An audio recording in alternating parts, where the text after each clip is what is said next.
members. How's everyone doing tonight? How's everyone doing tonight, Master Broker? Fine. I love the 2D residences at 1428 Brickell, at 1548 Brickell. Excellent job finding you guys. I'm very proud of you. Excellent. Hey, can we wish Maggie Munoz a happy birthday, please? And couple of quick housekeeping notes before we get going tonight. Number one, I know everyone's excited about the badges. I'm excited about the badges. If you were not at the last event and did get your badge tonight already, come see me after the event. I will dig through the staff to be halved in the back, and I will find you your badge. If you remember, as of December of last year, we do have a badge for you. So come find me, and we will dig it out. As most of you know, we maintain very active social media presence on our Facebook, our LinkedIn, and our Instagram account. Every day, we post useful content for you that you can share with your followers about what's happening in Miami and South Florida, interesting trends about everybody coming here from California, New York, what have you. Anytime one of you guys makes a big ticket sale, when we post member listings, all this cool stuff on our social media. But I have to tell you, I have to confess, I have 3 favorite social media things that I love to post that I'm going to share with you now. And I really encourage you to let me know when it happens. Okay, number 1. Anytime we have a member-to-member deal, anytime you work with anybody in the room and you guys close a sale, please let me know. We'd love to share that. It's just exciting. It reinforces the message of what Master Purpose is all about, like this opportunity we just had in last month.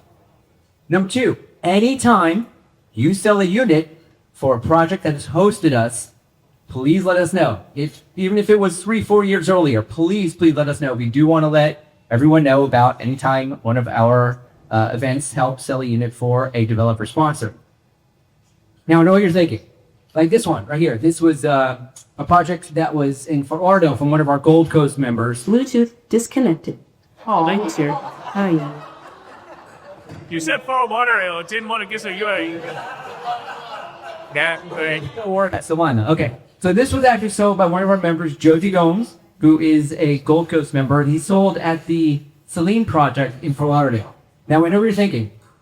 Number 1, no, the gringo did not just butcher that name. His name is actually Josie Gomes. It is not Jose Gomez. It is Josie Gomes. We can call him and ask him. Number 2, they're probably asking, how do we let you know when we sold with a member or when we sold a unit? I will tell you, but I want to tell you about my 3rd favorite. This is like the holy grail of social media content for Master Brokers. I love it so much. When we can let the world know when you sell a unit at a project that has hosted us that is represented by a Master Broker, kind of like this event we are at right now, right? So, this is just a hypothetical. Let's say our guy, Miguel here? Miguel Solis? Oh, dude, he RSVP'd, he didn't show. That's okay, that's fine. So let's say Miguel were to sell a unit here at 1428, which I know all of you will. This is the kind of thing we would love to share on our social media. So please, when you sell units here at 1428, please email me at jraymond@jraymond.com. Call me at this number, text, WhatsApp, whatever. Please let us know and we will get it up. With that, let's have a nice, warm Master Broker welcome to our generous hosts and sponsors from YTech and Severa Real Estate. And here to tell us all about this exciting project, please welcome a fellow Master Broker, Anthony Flexus.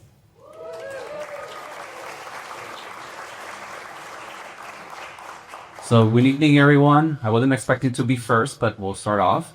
I appreciate y'all stopping by, some amazing faces that I've seen throughout the 21 years I've been in the business. I took some notes so I can follow the sequence. I'm Anthony Flexus. I have the great pleasure of being the sales director for the residences of 1428 Brickell. I've been in pre-construction for the last 21 years, primarily between Brickell and downtown. I think Brickell's pretty self-explanatory. I would say probably in the last decade, we've seen the epicenter of the city's growth. I always talk about the wealth coming in, the buyers coming in, but I would say primarily post-COVID, we're seeing the intellectual capital come in. We have people like Ken Griffin, not only bringing his as well, not only to the city, to philanthropy, but they're bringing the jobs. So in the last couple of years, we've seen a huge difference in the buyer base.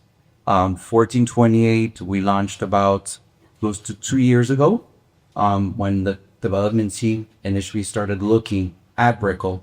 They looked at the last 20 years of data and they did something different. I worked with some amazing brands, architects, developers, and they said, why don't we think differently?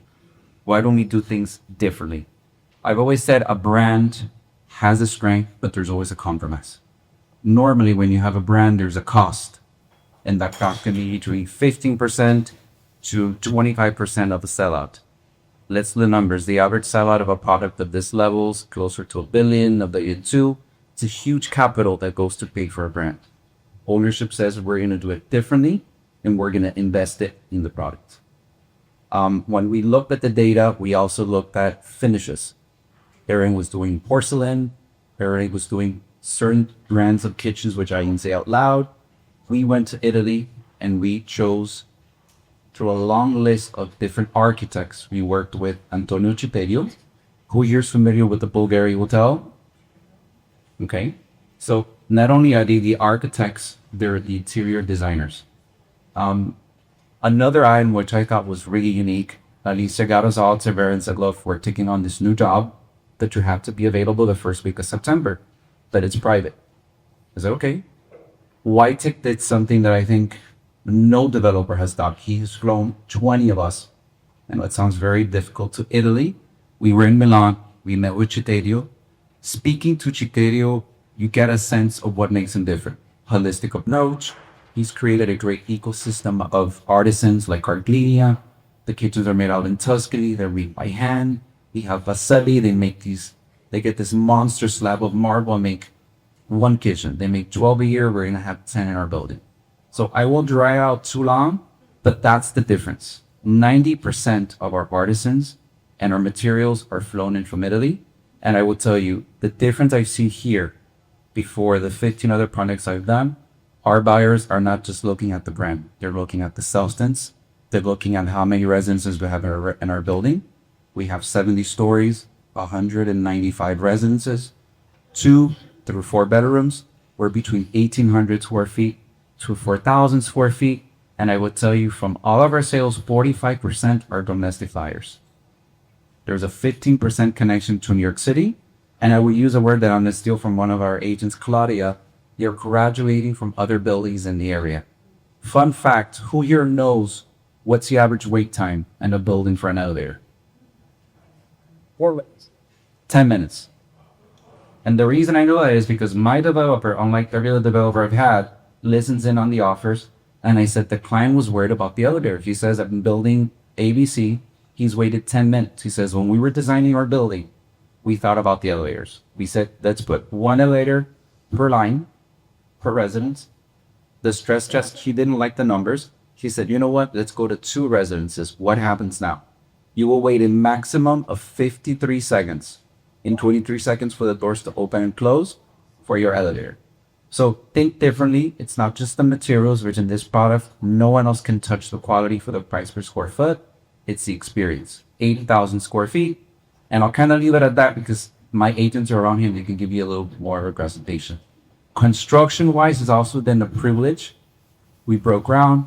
Construction is moving along as quickly as we can build it while containing the quality that you like.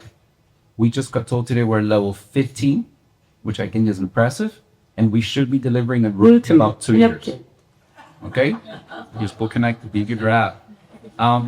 Maining brokers, 6% commission is paid up to 30% deposit. Moving on very well. And before I say goodbye, I would like all the sales team to come up so I can introduce you. You. How about this one? That's for somebody else. I'm going to say something for our developer that wants a special message.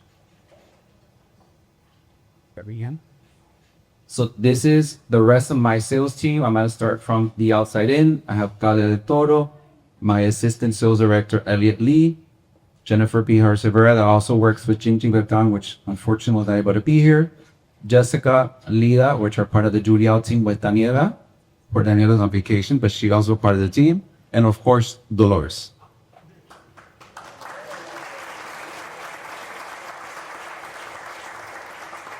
So we have Andrew Kranak. Come on in. He's our chief of sales and marketing. He felt it was very important. He has a special announcement that he wants to make that my team, as you can see, is very excited. Yes, we're very. I hand that over to you. All right. So I'm just going to take a couple of years of your time. I'll introduce myself. I'm with the development team at YTech. I'm the head of sales and marketing. I love this project because they make me look good and they get look easy because the things I say come true. They're very, very important to me. First thing I want to do is thank you all for coming. We had the best of the best here. And it means a lot for you to share your time with us, and so I really appreciate that. I want to take just 2 minutes to really talk about development from our perspective as a developer, as YTech, as we approach this. For us, this is Bluetooth disconnected. AC carry. awesome. Anyway, so for us, YTech, wow, that really threw me off. But I have notes. So from our perspective, quality is very important, and a focus, an unerring focus on very specific things. That was what drives our business, and that is this idea that we are going to deliver very superior designs. We're going to deliver excellent craftsmen that really get this meaningful innovation to our buyers. And what those things that focus does, so it drives the exceptional experience. It drives a value for a resident that we feel at the end of the day, you will not be able to find it anywhere else in Grove. This is what our vision and what we will achieve. This is important. We see this ability of maturation that is happening within BRICKELL and with Miami, as Anthony shared, the buyer who's come. This is important to you because if its sophistication is very different, our expectations are very different. And we want to make sure that we exceed those expectations. And how we do that is by this unerring focus on quality.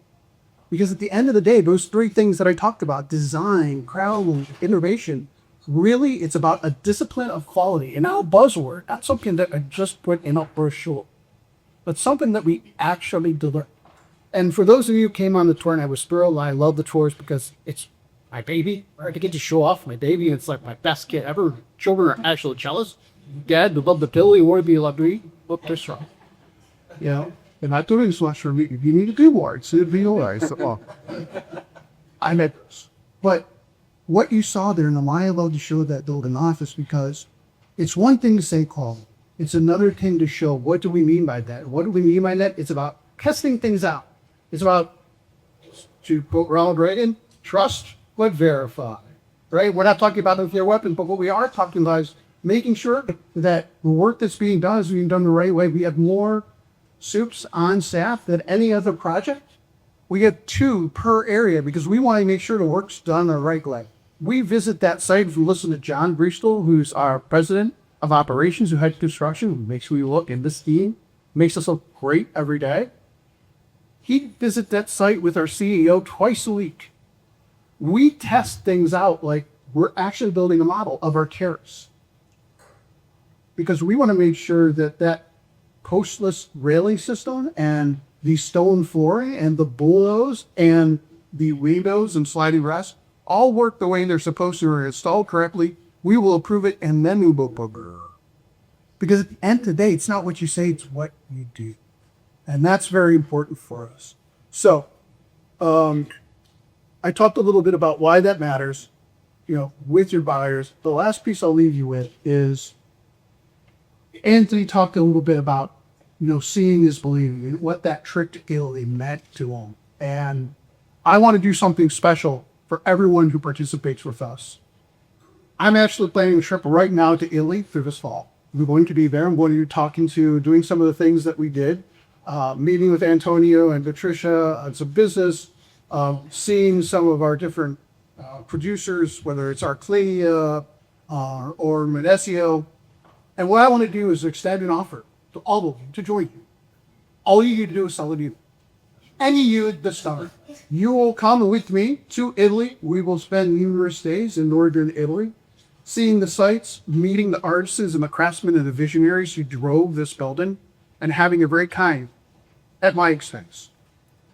Because I want you to believe not just in this project, enough to sell it. I want you to believe the next one that's coming down the line too. That's very important because YCAC is going to be known as the best quality developer in Brickell South. That's what we are.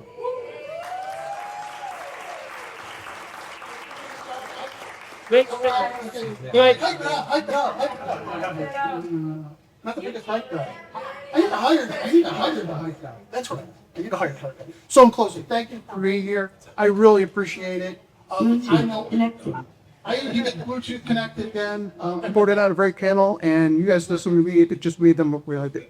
So thank you again. Hopefully, you have some great food, great drink, and I'll talk to you all. Thank you, Anthony. If you don't sell one directly, but if you lead a group that does sell it, we're working out. I'm flexible. Throw away. I know like you'll hold it. The master brokers sold in you did yo what's not It got speaking of the master brokers and leadership and all that good stuff. Please welcome the chair of the Miami Master Brokers Forum, Ileana Abea.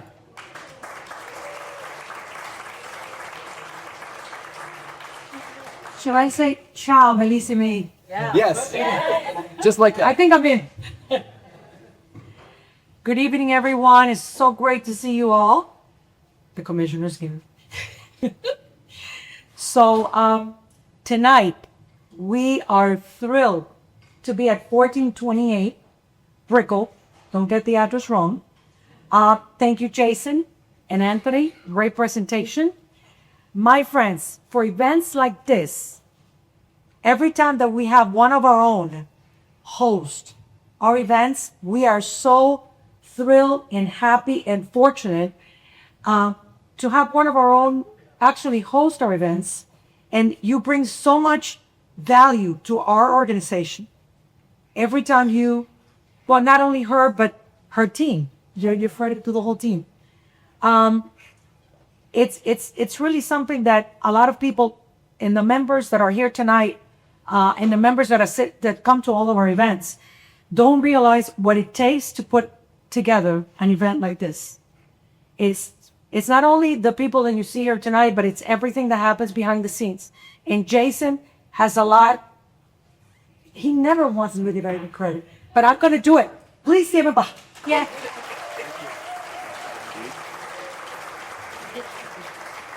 He knows it. So tonight, I want to recognize a couple of people that are here from City National Bank. Rich Campanale is on vacation, so we give him a break tonight. As you know, there are trusted partners for residential lending, helping our clients finance everything from primary residences to luxury homes throughout Miami. But as more wealth moves into our city, our clients are just moving families and businesses. They're moving their entire financial life with them. So for that, we need private banking. And tonight, we have, and I don't know where he is. Bam. David, and I'm going to say it correctly, Pollo. Excellent. David Pollo. He is in charge of that division, private banking, and I encourage you after the presentation, if you come up to him, he'll be happy to work with you, talk to you, and answer any questions you may have. The needs of your clients, and well, City National offers a complete lending package. It's not just giving you a loan, but it's all that it comes, as they say, with the wealth individuals. So the specialized in the wealth management services designed specific for high net worth individuals. I encourage you to speak with them. And then we're also delighted to welcome Maurice Achi. And Maurice has a very interesting job. I know that as agents, we keep talking about buyers, sellers, financing problems. But right now, one of our biggest challenges, if anybody here is in condo sales, can somebody tell me what is the biggest problem we're having right now? Asset, like that, right?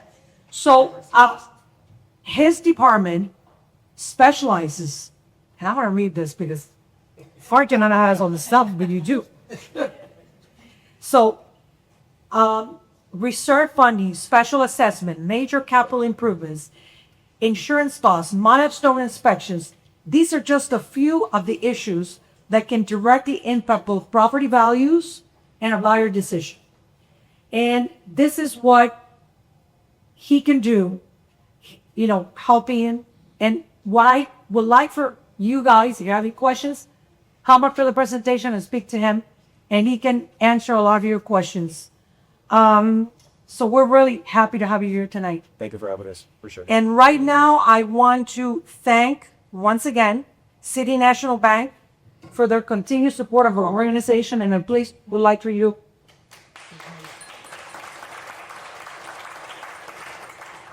Amazing work that you guys do for us and always there for us.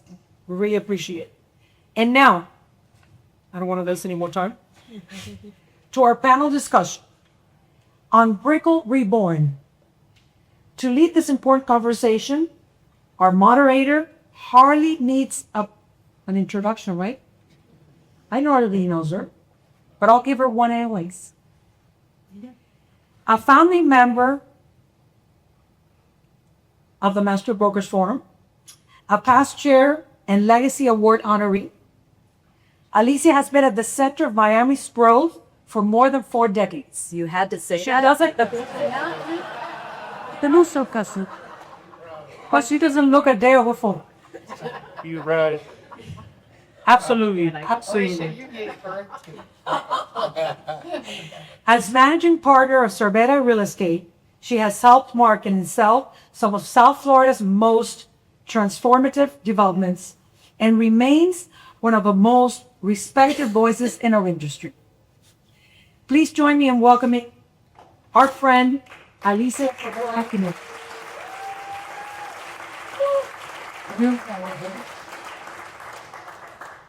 Hi, everybody. So excited to be here. I have to tell you that I always think that all things BRICKELL come to me. But today I'm really excited that all things BRICKELL are being brought to me by a spectacular panel that we had tonight. And, you know, I've been in this organization many, many years. And sometimes these things are really painful to put together. This just wasn't. You know, one phone call to our sponsor. Andrew said, yep, let's do this. Love the group. One phone call to the organization. They said, great, let's do it. And one phone call to each one of our panelists. Thank you, God. Those things just don't happen. And then, you know the best part? You all showed up. So, it's what makes us task by day. And for those of you hardboard troopers that went all the way out to the building, thank you even more. And I'm just saying that I think our first trip to Italy is on the way because we did have a master broker do a tour of Place on Clients. So, the beginning of the first trip to Italy, I see coming fast and furious. So, as Iana said, BRICKELL today is described in many ways. Financial capital, America's Miami's urban core, like one of the top urban cores in not only Miami and the United States, I dare say world. It's just come such a long way. And I love the way that Jason included this, so I'm just going to do it because he said, my mom, the Queen of Purple, who started this early on, and now that we all know it's been over 4 decades, what can I say? Really had a tremendous vision of BRICKELL. And she really did see a vertical city where there was a very horizontal state. But she could have never imagined, and still today, because she's active working and doing wonderful things, is in awe of what we have all done together to transform not only BRICKELL, but impact Miami. And everybody sitting here has had a major role in doing that. So it's very exciting to see what's happening here and how fast it's going. So we all know what's happened. You guys know I never do anything, but Jason did such a good job in the script terribles. So we all know what happened over the last 10 years, what's happening now. But the question always is, the question that our buyers are always asking us is it the right time? What's going to happen next? Do I buy now? And these are the questions that I'm not going to answer because our wonderful panel is going to tonight. So I'm very excited about that. What are the next 10 years going to look like? Where is the opportunity? And how are we in day advantage of that? So I'm super excited to have Commissioner LaSalle here. I had the pleasure of meeting him while on campaign. And I thought, wow, an interesting, intelligent, articulate, well-educated, and dare I say, young, good-looking man. And isn't it nice? You didn't write that, you said it. And it's so happy when I called and said, come on down. And he said, immediately. So he is Miami City Commissioner for District 4, 25 years of experience in urban planning, a graduate from our very own FIU. But then he went on to this other little university called Princeton. And went to this other university called University of Pennsylvania. Not that we're hating on FIU, because we love FIU, and it's thanks to FIU that you did all the rest of that stuff. And then came back to pay it forward. So he's not only serving his community and his family, but also he's an educator and professor. And I'm super excited to see how your career continues to flourish. And as I told several of my fellow members here, we better meet him before he becomes Secretary of State.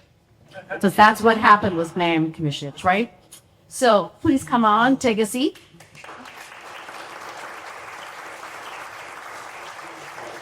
Thank you. Sabrina, you're the guy. Okay, next up, my friend, and in her own right, an incredible pioneer. I'm not going to say how many decades, too. I'm not sure. Just, we can be part and sit out in that too. But still, that gorgeous student, that wonderful figure, and that gorgeous smile. This woman has pioneered and been the tip of the arrow for all of the leasing of all of these office buildings, and not only Brickell Avenue, but beyond. She's a true pioneer.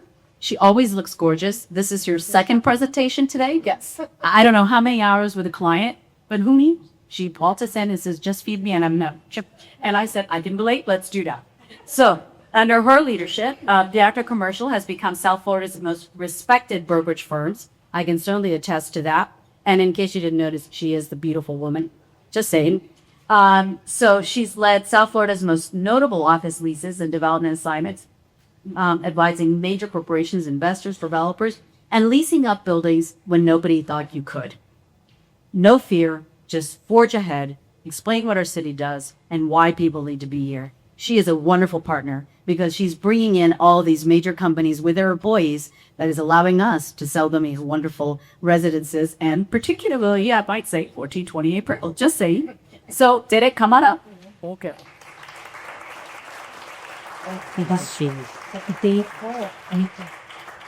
Next up is Cynthia Legrand.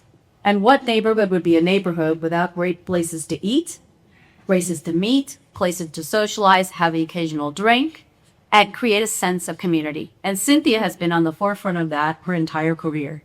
She is heading up the concierge relationships for Riviera Dining Group. Among the restaurants they represent is Mila and South Beach, Harville Commate, you want to stay here. Ava and Copia Grove, Casanillos on the Miami River, and Claggy, just a stone throw away. And a wonderful place. So you haven't been there, gotta tell you, it's great. Right here on Brickell Avenue. 25 years of experience in hospitality. She's renowned for activating not only restaurants but the community with Progressive Dinner Miami, Belgian Mondays, and coming up with better and greater ideas as she walks us through the restaurant scene in Miami. And in case you need a reservation, just saying, go on down.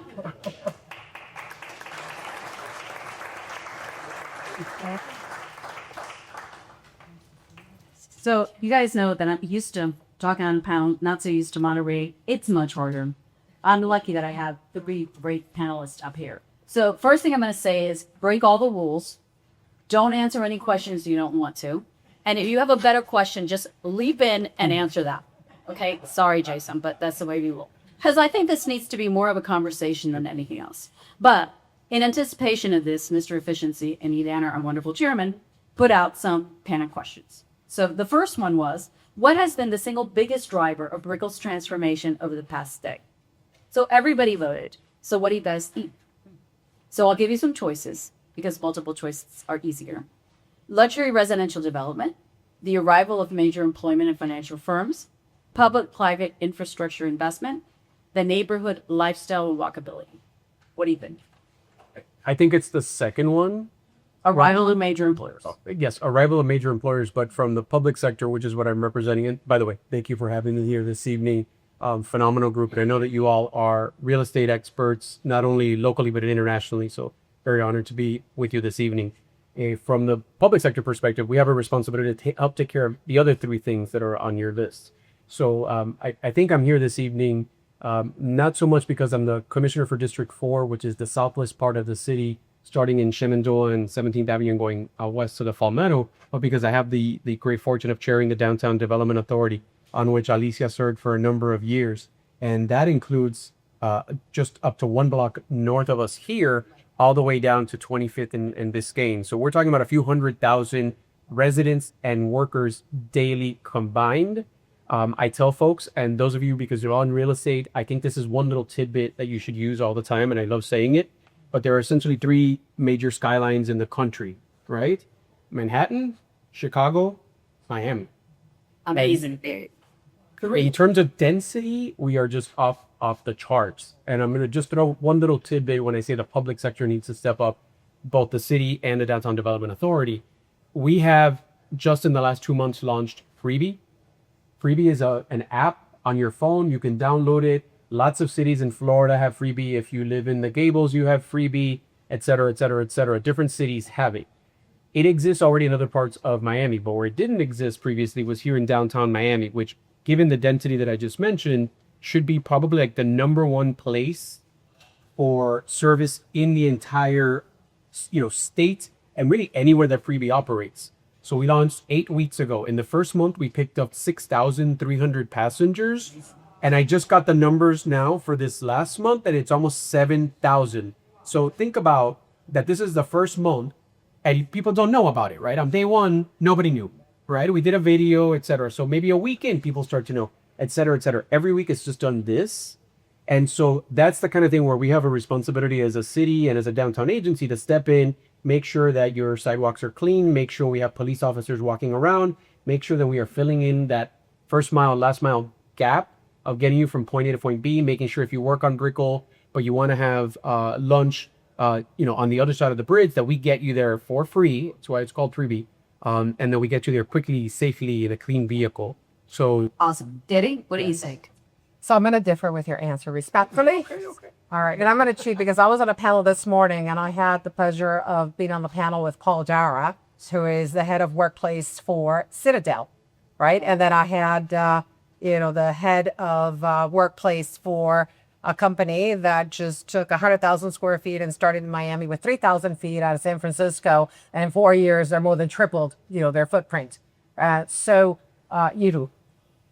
the reason that they are so excited about being here and that they're continuing to grow in different places in Miami is because we have an opportunity now in BRICKELL and other very micro markets, micro niche markets in Miami, to offer a lifestyle that feels familiar to those that are coming from Manhattan and Chicago and San Francisco. And if we didn't have the restaurants and BRICKELL City Center and the lifestyle and the fun, of walking out and being at the bay and going for a run and, being able to take your kid down in a carriage and, doing the stroll along the water, Right. I think it would be a very different BRICKELL. We could have a lot of office And you know space. what? I love the fact I disagree. It's we have two winners, and do we have a trifecta? What do you think? I would say number 2. Okay. So the employers and the financial firms. Yes, and I guess one of the reasons why Riviera Dining Group brought Claudie to BRICKELL was one of those reasons. Otherwise, they wouldn't have come to BRICKELL. So that was, yeah. Well, I can remember BRICKELL, and I can too, when there was one place to use. Right. I mean, and that was breakfast, lunch, or dinner, so you know who was doing what the night before, the morning. That was just no hiding on BRICKELL. So, how important was Ken Griffin's decision to move Citadel headquarters to Miami, to BRICKELL Beach? Transformative. Transformative. Okay. I didn't even need to give you choice A. It was transformative, significant, important. Yeah, but before Ken Griffin decided to do that, Blackstone put their stamp of approval in Miami. That was the first lease we did in October of 2020 when no one was thinking of moving here. And what did they do? They leased 40,000 square feet at 2 Miami Central on top of the Brightline station. And since then have doubled their space. Doubled. Amazing. All right. Okay, that was multiple choices. No, there's the long essay portion of the This goes on, and I said Jason did a really good job, so I'm following his lead. Never done that. First for me, Daisy. You know I always go off script. Okay, so we got to be quick because you can see there's how many? 18 questions. So, okay. Well, so Cynthia, I'm going to start with you. So, and by the way, everybody jump in, right? So, luxury buyers put a lot of value on experiences, right? I just went to Japan. I stayed in a bunch of hotels. I paid $1 bazillion. And the one thing I noticed quickly is a room is a room. But the experiences, very. So talk to me about experiences, how you see Brickell, the scene evolving, the restaurants, and what experiences we can look forward to. So I'm not the specialist. I mean, obviously I'm working for Riviera Dining Book Review. All heard Mila, Cadaniado's Buddy, and Ava. But for me, I mean, I've been here for 14 years and I've seen the difference with Brickell, like going 14 years and now. And we have all these amazing restaurants that are that are popping up, like you all know, Hamazoko, Sexy Fish, sorry. There's actually another one here. So a lot of amazing experiences, amazing restaurants popping up all over Brickell. So I think it's what people are, when they move here, go to these luxury residences, that's what they're looking for, but that's not only what they're looking for. They're also looking for something that's a little more like community driven, but we have, I mean, Brickell has amazing places, and that's, I mean, I think we can all agree on that. Okay, great. So, Tere, what do you think is the biggest trend that you're seeing in office buildings, and how you think that's going to evolve in the next years? So when you talk about hospitality and experiences and an office, you really can't separate them anymore. I think it started way before COVID, a flight to quality all over the country, and Miami was no different.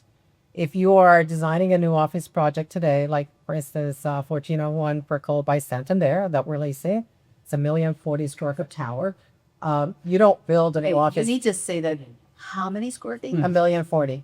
Why? Yeah. And how many tenants do you think you're going to need to fill 1,040,000 square feet? Not a lot. Not a lot. Okay. Because they're all growing very fast. And a lot of them want to move here, and we don't have any office space. So Santander will be moving their offices there, leaving 830 Brickell, where we found them space so that they could demolish their tower.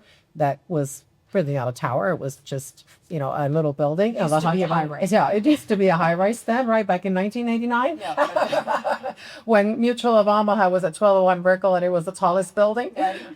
Anyway, when you're designing a new office tower today, like you as well, guide your clients on what they need to do to attract the right buyer for that luxury product.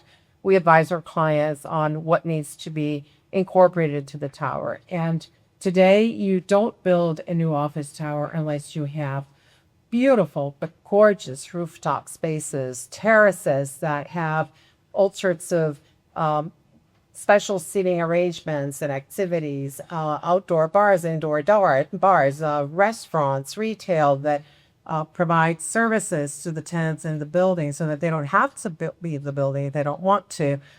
You also design amenity spaces that include all sorts of beautiful conference rooms that could, measure up to any luxury hotel ballroom facility, small, large, and a fitness facility that could be, boss level for the tenants, employees to be able to enjoy. Yeah. So yes, it's amazing. And they're great assets for the community, right? Exactly. Who's Mendocino? The restaurant in, what's the office building?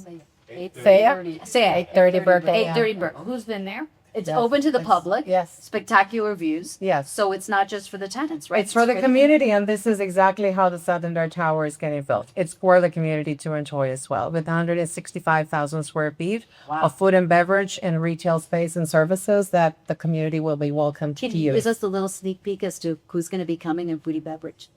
Any Not ideas? yet. It's early. It's early. All right. Not yet. Exciting But stuff. we could talk. Yeah, let's talk. But Seiya does have a club though. There's also a members club. They're not open to everyone. Right. Correct. Yes. No.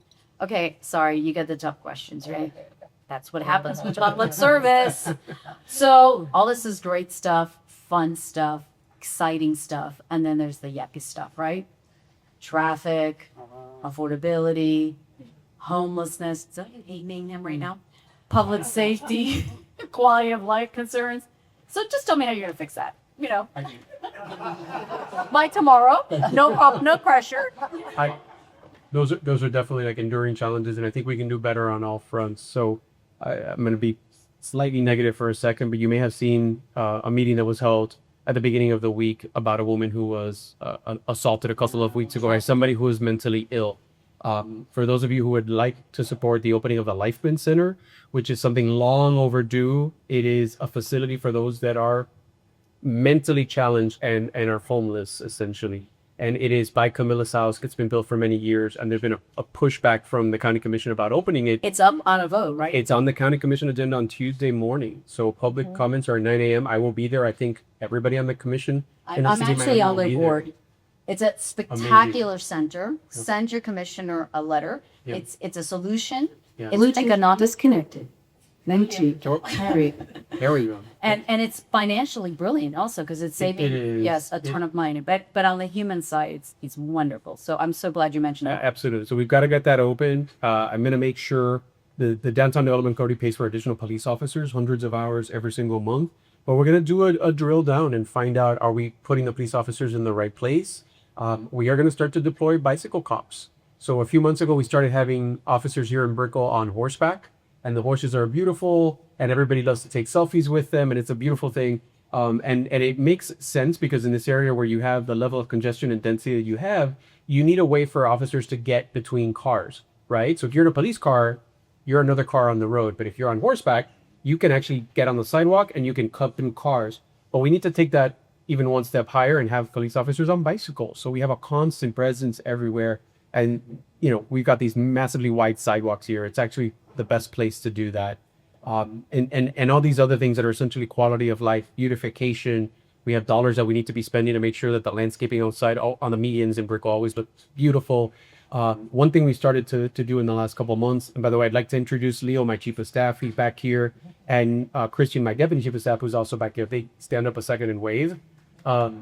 They are in some ways my boots on the ground, and Chris in particular is my really active liaison to the DDA. And so one thing that we started doing in the last 2 months is every other Monday at 4 o'clock, we walk a different part of downtown, and we take lots of people with us. Christina Palomo is one of our board members on the DDA board. Thank you, Christina, for being here. And she has joined us on several walks. And what we do is we are on the ground figuring out what needs to look better. How can we fix it? How can we take care of graffiti? And if there's a palm that died, a sidewalk that's broken, we are taking notes and we are fixing stuff every time we do that. And we invite the public to join us. Awesome. So maybe we can follow him one day to get some Please footage. do. I have a question. Sure. Sorry. Go. No, As please. part of this, is lighting going to improve the streets where it's dark? Yeah, absolutely. That's a great observation. By all means, anybody who has really anything related to the city, just to make my email address very easy, it's d4@miami.gov. So district 4@miami.gov, but d4@miami.gov. And you have observations about lights, we will get it to Public Works. We'll get somebody out there to turn the light bulb on or whatever it takes. Anything that you see that needs to be fixed, send us a picture or send me a message, and we're out there for you. We exist to serve the public. So I have a question also, because traffic is a thing, and I'm not going to take you down the traffic rabbit hole. I think the freebies are great; it helps resolve it. But are we creating landing pads for the flying planes, cars, drones, whatever they're going to be, that are going to be taking us around town, and we're just going to take off and land in wherever? Are we thinking about landing pads for those? So I haven't been approaching so I've just been in office this last year, and I haven't been approached about it, but I have to imagine this is a thing that will become increasingly common, especially here where you have the footprints on the rooftops to be able to do this, and you have to have, whatever minimum number of square feet. This is exactly the kind of place where that makes perfect sense. Okay, so I'm also in Palm Beach, and they're planning that now. Huh. So I think we need to start thinking about where these, flying cars are going to land. It's great if they land, on a roof, but it's better if they land on the floor. You get out and somebody else jumps in. So I think that there's some cool stuff there. In the meantime, anything that we should know about in terms of the rapid transit that's going on, any connections, anything that we should be supporting or screaming about? In terms of transit, what's that? That was a Miami Loop. Okay, so I'm being prompted to make sure to mention Miami Loop, which is not it's not 100% exactly just transit. It's the idea that if you connect, which is possible to do, the Ludlam Trail, the Underline, the Baywalk in downtown, the Riverwalk along the Miami River, and a series of other trails throughout Miami and Miami-Dade, you actually can create a 223-mile loop that we have termed the Miami Loop because the city of Miami is at the heart of it. And so you'll be hearing more about it. I had an editorial in the Herald recently. Yesterday, there was a national panel of international panel, in fact, of folks that have built segments, whether the High Line in New York or projects in Europe, etc. You're going to be hearing more about the Miami Loop. And it's the kind of thing, again, you all are real estate gurus, right? What happened when they built the High Line in New York? Property values or shot up dramatically, and places where there weren't buildings or where they were small, decrepit buildings, they got replaced by really beautiful, sculptural, expensive buildings. Getting this built is such an amenity that we are seeing people build new buildings on the Underline because they see it as their backyard and they want to live there and be able to, the Underline is 10 miles. They have access to 10 miles of walking, jogging, whatever the case is, right outside where you are. Special. It's magnificent, as a matter of fact. So back to restaurants, food, and drink, my favorite. So do you think we're getting too saturated, or is there room for growth? And in what kind of sectors or spaces the growth you can? Personally, I would say no, we're not saturated yet. I'm sure some people would say yes, but I think there's growth for something a little different because obviously we have all the super beautiful, expensive places. People love them. We go to them, but that's not what all people that live in Brickell want. They also want to find something that's more like a little community, like a little gym. I just want to go have a drink. I want to watch I don't watch sports, but sports on the TV or. But this week we're all lost. Yeah. That's why I'm shouting for the World Cup. Did Mexico win today? I don't know. I say good. For them. So yeah, so I don't think it's saturated yet. But I think there's still growth for a lot of different things. I mean, different type of experiences and places. And as we all know, a lot more people are living in Brickell now, and this is Wheelchair connected. is their place. So they want something that's not only like the expensive flashy places. Yeah. Okay. Yeah, I had something that I'd love to add to that. So I'm sure several of you have been to Giralda or Restaurant Row in Coral Gables. It is a hit. I actually had the great, fortune to be able to work on the initial plan for that about 15 years ago, where we explored what would happen if you close off the street to cars and suddenly you could have outdoor dining everywhere on the block. But if you look at it, it really still is designed as a roadway. So any day they could remove the ballers if they felt like it, and you could have cars. But the reality is it's been such a hit, and those tables are always there, and the places almost full every single day of the year. Mm-hmm. I want to do the same thing on Flagler Street between where you see the Olympia and the DuPont building going off on one block west of there. We need to have our own version of Feralda Avenue here in downtown Miami. That is, Flagler is the first street. Disconnected. It is the first street. Harry.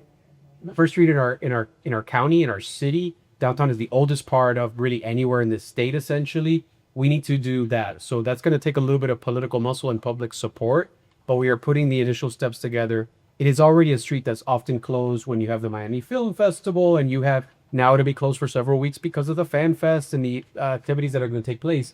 But that's a place where you already have some great long-standing restaurants and some really nice brand new ones. Between all these historic buildings and all the places that we could have there, it is such an experience that is different from anywhere else. So please follow that. We're going to be making a push to close your street out. in here first. So First Avenue? Yeah. To the west. Exactly. So starting at the DuPont. Okay, so Derek, back to you. So Brickell has a little competition in other markets for office space. At Coral Gables comes to mind, certainly. But so does some in this other city to our north, You may know which one we're talking about. I don't see it as competition. Great. That's what I wanted you to say. So talk to me about the synergies then. Yeah. How it's synergistic and how it's helping us gravitate and have a broader pull with the Tri-County. I mean, if you look at the tenancy in West Palm Beach, which is what we're talking about, Steve Ross, related Ross, who is transforming downtown West Palm Beach and the county in general, bringing K-12 education, bringing all sorts of services and supporting through philanthropy, expansion of Cleveland Clinic, and bringing, of course, Vanderbilt, which is transformative for the region, right? So when I say it's not a competition, it's complementary to the Tri-County region, right? This is the Southeast Florida region. Now it's been repositioned as the Gold Coast. And it is through the Florida Council of 100 that I am a member of. It's a group of 150 CEOs around the state of Florida. Each area throughout Florida has been designated as a specific area. And for us in Southeast Florida, it's about continuing to operate successfully as a community that is regional, and having a Vanderbilt or having an office tower that has Point 72 or any of the other, large enterprises that are there with a small footprint benefits us, because if they want to recruit talent and grow, they need to be in Miami. And so many of these companies that are in West Palm Beach actually have larger footprints here. And how amazing that Steve Ross, together with Ken Griffin, That is correct, to fund this campaign of $10 million to position Southeast Florida for tech, taking trips to California. As a result of that, we have the founders of Google, both of them, Sergey Brin and Larry, are residing in our city of Miami. And well, one of them, I think, is Innovation Causeway or thereabouts, but around Sonoma. But I think that having these initiatives, and I want to give credit to the DDA, because it was about 20 years ago, I want to say, that Mitten Motwani and DDA board and executives decided that they were going to take trips to New York and Chicago to position the city of Miami as a place to do business, a serious place to do business, not to just come to our Basel or to go to the beach. And so they met with all these founders of private equity and hedge funds around the country to start the work. And, certainly the Economic Development Agency, the Beacon Council, followed, and others.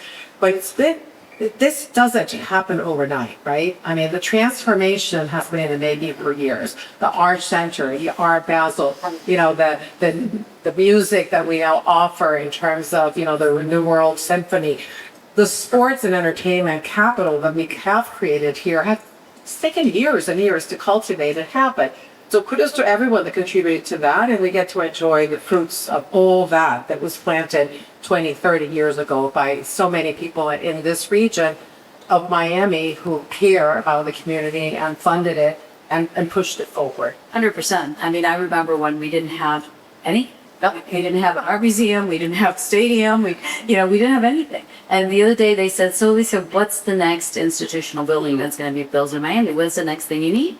And I was kind of at a loss. I'm thinking, we can always add, but all the basics are here already. And, now that you're here, and it's not a question, but what the heck, I'm moderating, it has its privileges. What's happening with City Hall? Are we moving or no? Sorry, that wasn't on his approved list of question. I get asked this all the time. It's become daily at this point, because we're about to top off the administrative complex that's being built at Miami Freedom Park. And we're also we voted recently to go ahead and add a police headquarters over there. So the police headquarters here ultimately will disappear, probably in the not too distant future. But where is Miami Freedom Park? Miami Freedom Park is what Grapeland Park, Nobody's Golf Course, that area. So it is on 37th Avenue, just south of the airport. So it's between Northwest 7th Street and about Northwest 20th Street. That's where the soccer stadium is. Right. So our City Hall, or administrative complex, will be right next to that. So it is an area that's going to actually have a series of dining establishments and all kinds of activities. But we have never, in the year I've been there, we've never voted to move City Hall out. And so I actually inquired, did a prior commission make this decision? And there's never been a vote to actually vacate the building. And so at some point very soon, we will have to make a decision. We love being in City Hall. We are on the water, and it is a gorgeous historical building. And I vote that you stay for whatever it's worth. Okay, how many people want to see City Hall stay where it is? Let's do a straw. Yes. All right, there you go. done. This is why you have to have our commissioners, Okay, back to the drudgery. Here we are. So you guys get to see everything before it happens. So you know what's planned, what's going on. So, I have to have a plug. So what's really dazzled you about what's happening? What do you think we need more of? And What do you think is going to like be the biggest visible change on Brickell as we look forward 5 to 10 years? Well, I think what we need on Brickell, a lot of the questions are about like what is the missing piece, and the missing piece in Miami in general is a range of housing, housing of different costs. Let's say we really are pricing some people out. I love that We you are at heard that. point. Did you see how intelligent that was? Housing of different costs. Yes. And I like that. It makes me crazy when they say we need workforce housing, because I think we're all part of the workforce. Yes. You know, we all work really hard, but that terminology, you gotta coin that, gotta push that out, guys. That's a good one. Have a bigger range. The reality is we are, the masters of, you all are the masters of luxury product, and that's a wonderful thing. We want people to want to be here, folks that have resources that can make major contributions. On Saturday, we had a gala to support an organization that helps to address homelessness. Ken Griffin was our lead sponsor, made $500,000 contribution, incredible. The group was called Hermanos de la Calle, and it's the gala to end homelessness. But the reality is some folks that are in their 20s, right out of college, folks that are trying to buy their first home, folks that want to have kids or putting off kids, that is a challenge. So we need to have a broader range. It can't all be the government intervening. There are times to do that. Like we have city land that we should absolutely deploy for this cause, but we also need the private work to satisfy it. So we need to make it easier for folks to pull permits. I'm sure permitting is something that all your clients complain about in the city of Miami. We're very aggressively, between the mayor, the manager, myself, and a few others that are really sort of clued in on this, we are making a big push to streamline our processes, because the longer it takes to get a permit, the more you need to charge people, right? It actually increases your cost. That is 100%. government making it more affordable. Absolutely. Government. Comment on that. Sure. So this has not been this a criticism, but I did hear someone tell me, one of our clients, that he's never experienced going to City Hall or any of the agencies where they need to show up to process files and feel like he's the enemy. And so a little bit of what hospitality brings to the experience in Miami needs to come to City Hall, in my opinion, or the planning and zoning, not City Hall, but planning and zoning. Because it really is part of that experience that people that are investing millions and millions and millions and millions of dollars get very frustrated with the attitude. Yeah, it's true. And it's like a roadblock. Because everywhere else it's like check, right? Yeah. The community is so welcoming, and so this is, and then all of a sudden, and technology can expedite permitting. That would be the first thing. Also, one thing really quick, but if you want to keep all our beautiful restaurants, all these people that work in the restaurant that are bussers, that are dishwashers, whatever, they need to live somewhere. And for them right now, it's a little, it is tough. So it's hard to find sometimes good people just because it's expensive for them to live in Miami. I think transportation is also part of that solution. I mean, if you make it easier to get to downtown, they don't have to live, so just for the areas, which I didn't ask about water taxes, but Daddy, you have a... No, I think that, yes, housing of varied costs, I think that's a perfect way to express it. And also, if we want the big companies to continue to expand here and bring executives and also continue to migrate, we need K-12 school capacity. Good point, really. All of the private schools are over capacity and have long waiting lists, and our public education, I think, gets a bad rap. I think we have some great public education that we're not good at communicating outside of our city and even within our city. But the fact is that these executives want their kids in private schools. And so we need to bring teachers, and they can't afford to live here. And we need K-12 to expand into areas where it's easy and accessible. And most times in the neighborhoods, they say, we need private schools, but not in our backyard. So we got to figure out how to solve that. And some of these guys, and if they are guys, are building private schools. Yes, they're building several private schools that they're just coming in and building their own, which is also a really interesting part of the solution. Water taxes. I have yet to write that water taxi. I've got to check it out. I'm hoping, I've heard it works well. I'm hoping that people really like using it, because in the past when it's been tried out, it hasn't worked. And I'm hoping that this iteration of it is successful, because getting cars off the MacArthur is imperative to, help to reduce the gridlock that so many folks are stuck in every day. Right. And then my last transportation is, what's happening with the Bright Line? Tell me it's not going to stop. I would love to. I love Brightline. I've used it a number of times. I'm hoping it works out. So we have the great fortune of representing Fortress and FACI when they were starting to build the Brightline and 2 office buildings on the site that released to 100% very quickly. And I will tell you that from day one, I have read articles over and over again every year about how Brightline is going to be out of business. And I will say that Fortress reinvents Brightline, and they're funding, in ways that you can't imagine. And so hopefully it will not go out of business. They can't. I mean, we can't turn it to California. No. No offense. No. We built it, it's got to keep running. And It's running, yeah. So hopefully everybody here is taking it. I have no idea how I'm doing on time, but you just, throw something at me, as I like to say, if I'm going over. But the last group question was, which statement best describes Brickell 2036?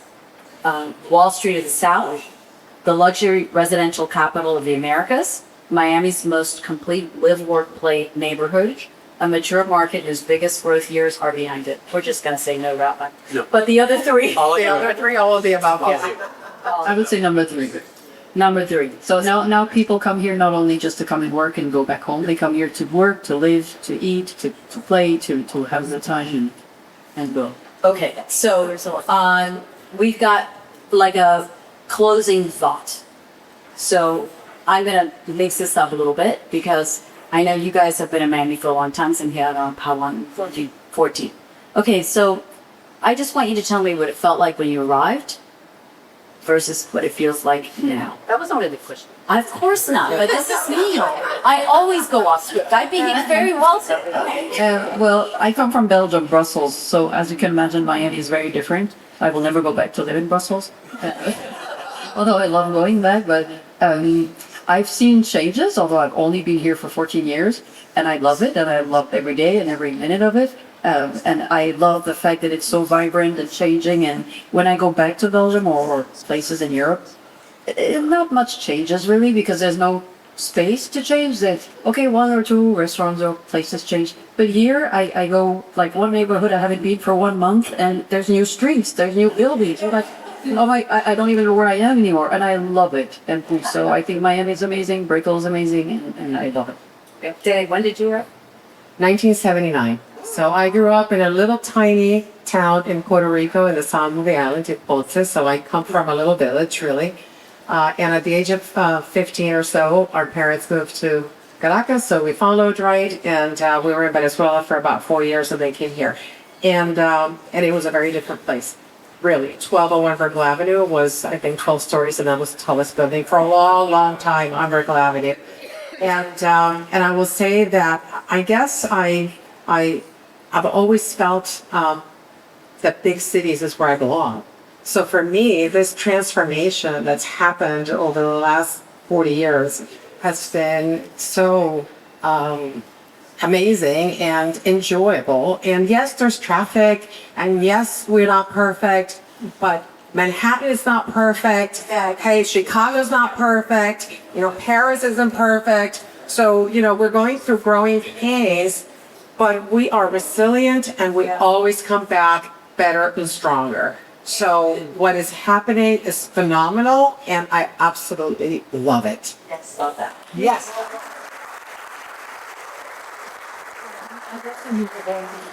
Born in Mercy Hospital, raised in Little Havana. So tell us, what was it like from the beginning to now?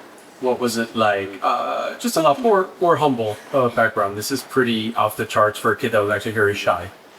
So obviously running for office was not a thing that seemed like a logical extension for me. But it's an absolute blessing to get to serve the community, and I'm grateful for the investment that you all have made in this community and how much you believe in Miami. It seems like you all believe in it just as much as I do. I'm hardcore Miami booster. So anything I can ever help with to help your real estate community or the Brickell or the larger city, by all means, I'm just a full call away. Well, thank you. Thank you for being here today.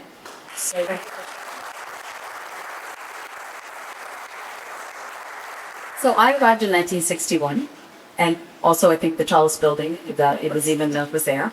And I always say that I had the good luck of growing up in a city that grew up with me. and what a city we've built. So I too consider myself a city girl. And as I say, when they tell me, are you ever leaving Miami? I said, yes, mostly 8 foot under and preferably here, not that far away. So I think it's really exciting that we're all here. And before I thank them profusely and let them go, are there any questions that somebody can't live without asking? Yes. We got a quick question. With all the companies that are coming down here, higher education is extremely important. Yeah, FIU is great, University of Miami is great. What are the possibilities of attracting an Ivy League school to the Miami area? I mean, that's intriguing, and I know that we have like satellite campus. I think for like Northwestern is in the Gables and that kind of thing. Babson is here, which is it may not be an Ivy, but it's essentially an Ivy in many ways.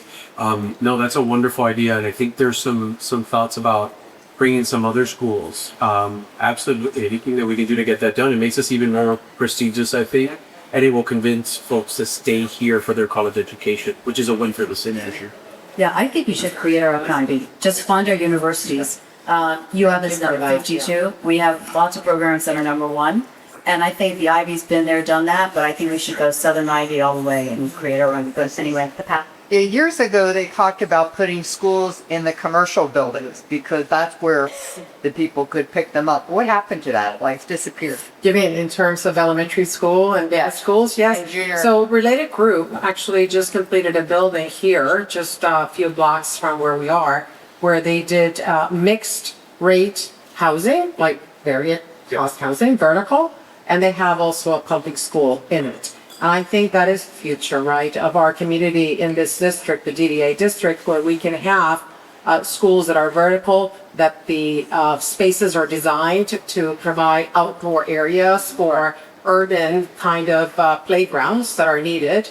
And then we need more parks, right? We do need the city to invest in parks, because if you have a school and you have a park across the street, then you can facilitate sports and other activities that are needed.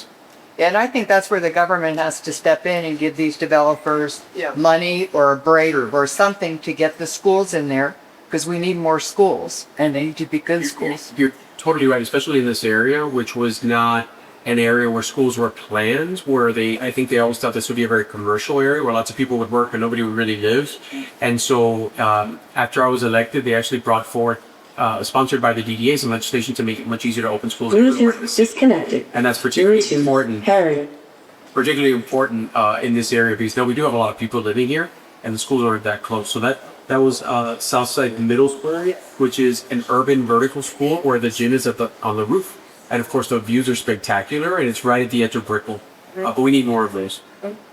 Any other questions? We have maybe one. Yes. I was going to say something along the same lines. Is these developers are always thinking about the next best amenities. Sometimes they have 4 floors of amenities. Why not put a private school inside a luxury condo development? I feel like that would sell out so quickly as long as you offer guaranteed enrollment to the residents of the building. Obviously, it's not going to cover the enrollment or tuition costs, but they would get guaranteed enrollment. I feel like something like that, especially recruiting people from New York. Yeah, did you make the permits automatic if they put a school in the building? Yeah, just sure. Well, we didn't make it much easier to locate schools anywhere. When I say anywhere, it really is likely to be in a mixed-use building when we're talking about downtown. Okay, so with that, I want to thank you all. This has been amazing. I also want to thank connecting with Bluetooth. Ivory, Penny, George, and Dan for helping welcome our guests, and the team here at 1428, Sophia and Anthony and everybody, because you may have noticed we have a great crew. And as somebody said, they've never been greeted by more men, but they walked in because they're all at attention and they're delightful. So we invite you to come back often. They're always here and doing a wonderful job. And we invite you to stay and enjoy the food and the drink. And if you haven't had a BRICKELL 1428, I highly recommend one. Okay, this is important. Okay, for people who drove today, please note that all of the cars are parked off-site. So when you're ready to leave, take a few extra minutes to plan that. And we appreciate your patience, aka the booze if you're not driving, and or something else, food maybe. And if you're in a rush, we can arrange for the driver to take you to the parking, which is off-site. So we have that Sprinter van going on there and all of that. And if you see a member of our team, if you'd like assistance with an option, talk to them. Thank you very much for your patience. And thank you all for coming.